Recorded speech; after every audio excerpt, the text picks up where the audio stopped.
Assalamualaikum warahmatullahi wabarakatuh.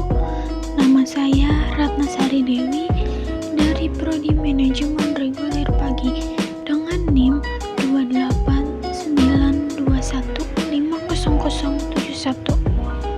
Saya akan mempresentasikan materi pengantar ekonomi mikro dari pertemuan 1 sampai pertemuan 7.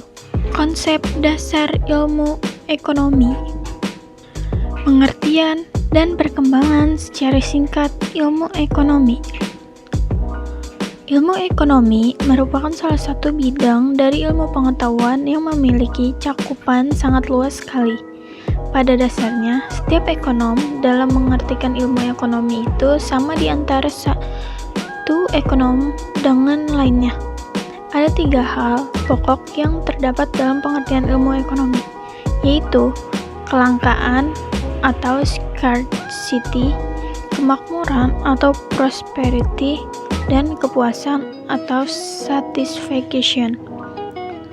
Menurut Profesor P.A. Samuelson mendefinisikan, ilmu ekonomi merupakan suatu studi mengenai individu-individu dan masyarakat dalam membuat pilihan, dengan atau tanpa penggunaan uang, dengan menggunakan sumber daya yang terbatas, tetapi dapat digunakan dalam berbagai cara untuk menghasilkan berbagai jenis barang dan jasa, serta mendistribusikannya untuk kebutuhan konsumen sekarang dan di masa datang kepada berbagai individu dan golongan masyarakat. Jadi, dapat disimpulkan ilmu ekonomi yaitu 1. Alat pemuas kebutuhan manusia itu sangat terbatas jumlahnya. Padahal, seperti yang kita tahu bahwa jumlah kebutuhan manusia sangatlah tidak terbatas. Akan tetapi, tidak akan pernah ada seorang pun yang dapat memenuhi kebutuhan mereka sendiri tanpa bantuan dari pihak yang lain. Ini berkaitan erat dengan manusia yang disebut sebagai makhluk sosial. 2. Bagaimana menetapkan pikiran untuk melakukan pilihan atau choice dari berbagai alternatif yang ada dengan cara mengamati segala interaksi dan aktivitas di antara agen ekonomi atau economic agents, antara lain baik dari sisi produsen, konsumen, dan pemerintah. Kebutuhan masyarakat. Kebutuhan merupakan suatu hal yang harus dipenuhi. Apabila ditunda, pemenuhannya dapat mengganggu kehidupan manusia. Sedangkan keinginan adalah suatu hal yang apabila tidak dipenuhi tidak akan mengancam keberlangsungan kehidupan manusia. Adapun penggolongan kebutuhan dapat digolongkan menjadi beberapa golongan, yaitu 1. Kebutuhan menurut intensitasnya, 2. Kebutuhan menurut sifatnya, 3. Kebutuhan menurut waktu pemenuhannya, 4. Kebutuhan menurut wujudnya, 5. Kebutuhan menurut subjek yang membutuhkan. Sifat teori ekonomi. Perlu diketahui bahwa setiap teori yang ada pasti memiliki 4 unsur penting, yaitu variabel, asumsi, hipotesis, dan membuat ramalan. Teori mikro dan makro. 1. Teori ekonomi mikro. Teori ekonomi mikro merupakan suatu bidang dalam ilmu ekonomi yang sifatnya menganalisis mengenai bagian kecil dari keseluruhan kegiatan perekonomian. Adapun isu pokok yang dianalisis meliputi bagaimana caranya menggunakan faktor produksi yang ada secara efisien supaya kemakmuran masyarakat dapat dimaksimalkan. 2.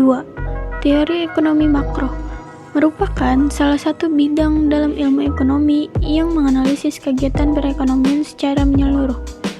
Analisis yang dilakukan dalam makroekonomi ini sifatnya umum dan tidak memperhatikan kegiatan ekonomi yang dilakukan oleh unit kecil atau individu dalam perekonomian. Pelaku kegiatan ekonomi, yang termasuk dalam pelaku kegiatan ekonomi diantaranya yaitu 1. Rumah tangga, 2. Perusahaan, 3. Pemerintah. Masalah pokok ekonomi. Masalah pokok perekonomian terdapat beberapa masalah pokoknya, yaitu 1. Masalah pokok perekonomian klasik, 2. Masalah distribusi, 3. Masalah konsumsi. Sifat perekonomian adalah terdapat beberapa sistem perekonomian, yaitu A. Sistem ekonomi tradisional, B. Sistem ekonomi komando atau sosialis komunis, C. Sistem ekonomi liberal atau pasar, D. Sistem campuran. Pola kegiatan perekonomian. Perekonomian subsisten.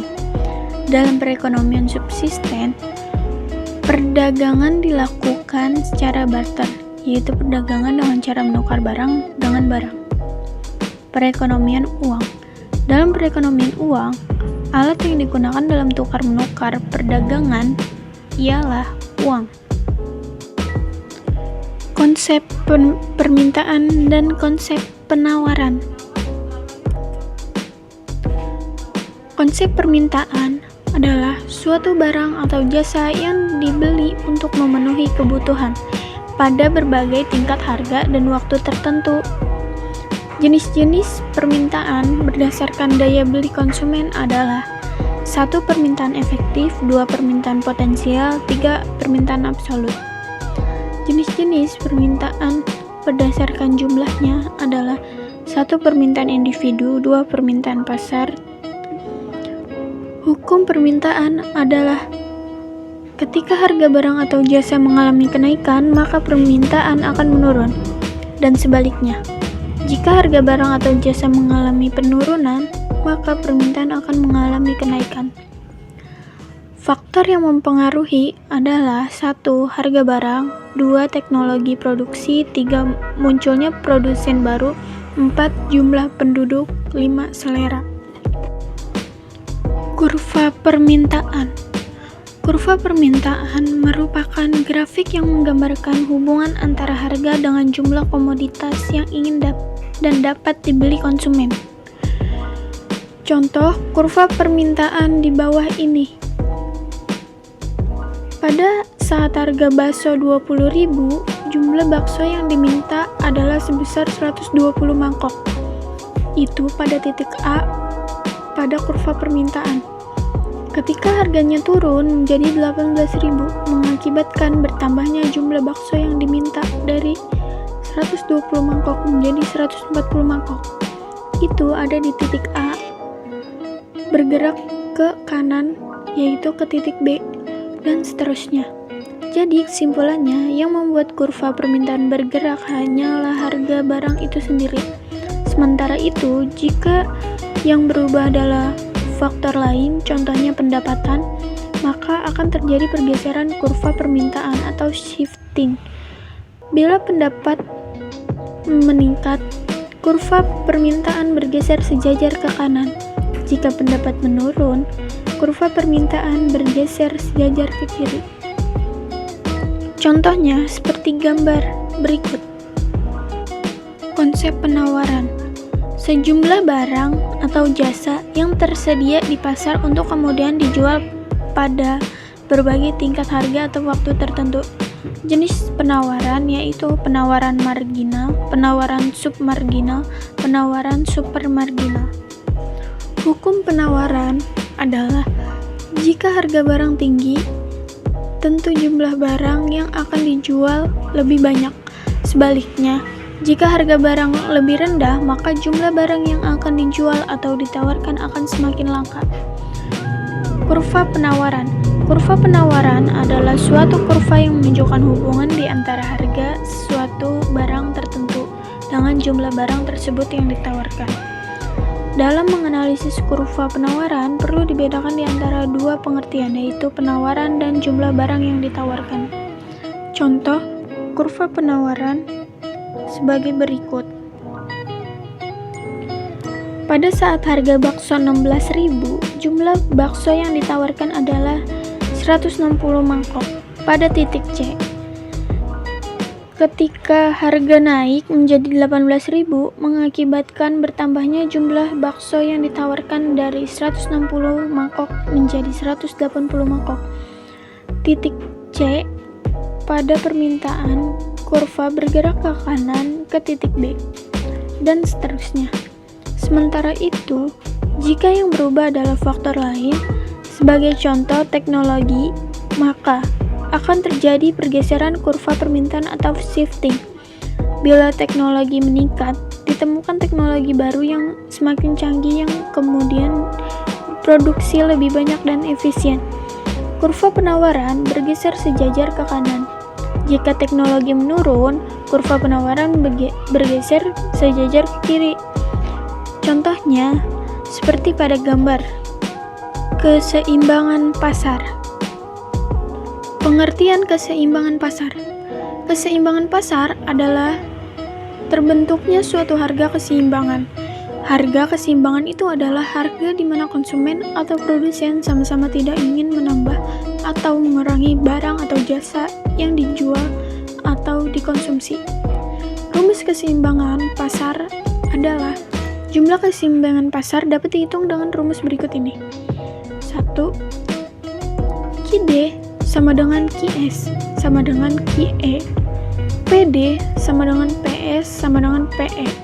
Keterangannya yaitu D itu sama dengan demand atau permintaan, S itu sama dengan supply atau penawaran, P itu sama dengan price atau harga, Q itu sama dengan quantity atau jumlah stok barang, E itu sama dengan equilibrium atau keseimbangan.